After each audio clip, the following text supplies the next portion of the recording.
Hey y'all! Antonio Brown is trying to make this entire attempted murder charge vanish before it ever reaches a jury. No trial, no verdict, no conviction. Instead, his defense team is going all in on Florida's Stand Your Ground law, arguing that what happened wasn't a crime. It was self-defense.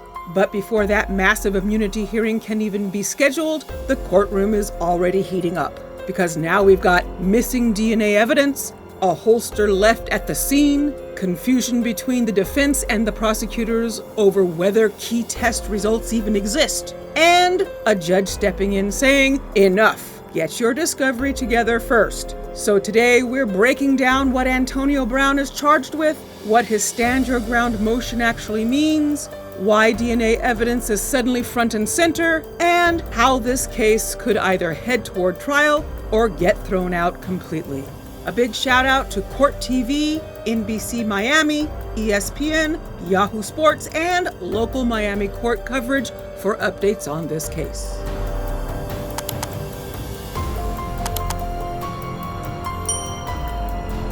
This case goes back to a shooting outside a celebrity boxing event in Miami. According to prosecutors, Antonio Brown got into a physical fight with another man. Things escalated quickly. The state alleges that Brown grabbed a firearm from a security guard and fired 2 shots. One of those shots reportedly grazed the alleged victim. Because of that, Brown is now facing a second-degree attempted murder charge. And that's not a slap-on-the-wrist kind of charge. If convicted, he could be looking at decades behind bars, especially with a firearm enhancement. Antonio Brown has pleaded not guilty.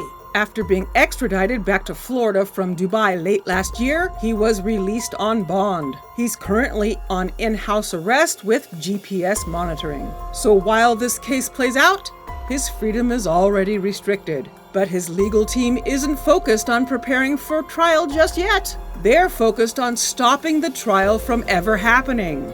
This is the heart of Brown's defense strategy. His attorney, Mark Eiglarsh, filed a Stand Your Ground motion to dismiss. Now, in Florida, Stand Your Ground isn't just something you argue at trial. It can actually give you immunity from prosecution altogether. If the judge believes you reasonably fear death or great bodily harm, you used force to stop that threat, then the case can be thrown out completely. No jury, no trial, just dismissed. The defense is claiming that Antonio Brown was attacked first. He feared for his life, and the shots fired were meant to stop the threat, not to kill anyone. They've even described them as warning shots. Prosecutors do not agree with that self-defense narrative. According to the state, Brown wasn't just defending himself. They allege he chased the alleged victim and fired at close range, which completely changes the legal picture. If the judge believes the state's version, Stand Your Ground likely won't apply. And this heads straight to trial. So the facts here matter a lot. At the recent court hearing on Court TV, the defense raised a big issue. They said there is outstanding DNA evidence that hasn't been turned over. Antonio Brown recently submitted a voluntary DNA swab, and his attorney believes the results could seriously weaken the prosecution's case. The evidence in question? A holster left at the scene of the shooting. The defense says that holster belonged to Brown. It matched his concealed weapons permit, and DNA testing could prove it was his, which would support their argument that Brown lawfully possessed his firearm and wasn't acting with criminal intent.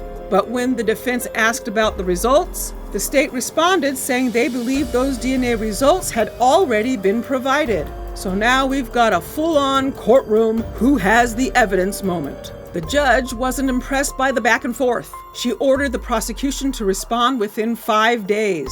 They must clarify whether DNA testing was completed, where the results are, and whether anything is missing in discovery. If the defense still doesn't receive it, they can file a formal motion and the court will address it directly. In other words, no more vague answers.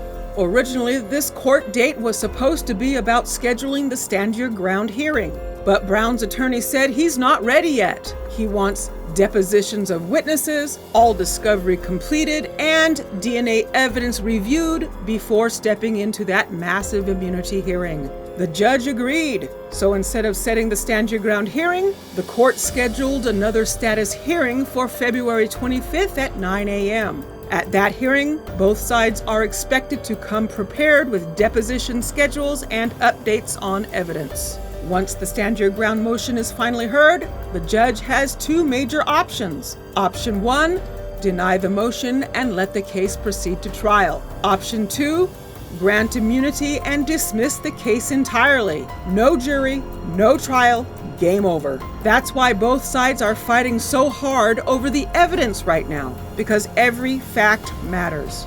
This case is shaping up to be a major legal showdown. On one side, the defense is painting this as a clear self-defense situation, a man under attack who acted to protect himself.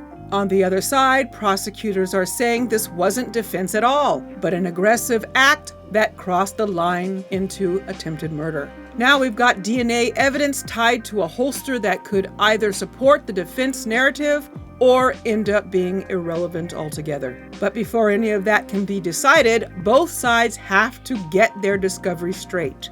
The judge clearly wants no more confusion.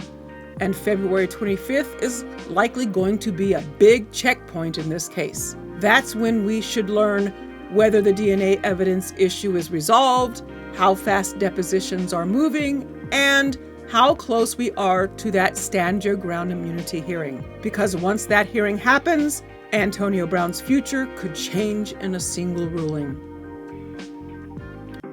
And that's it for this recap. Let me know your thoughts in the comments. Thank you for watching and supporting me.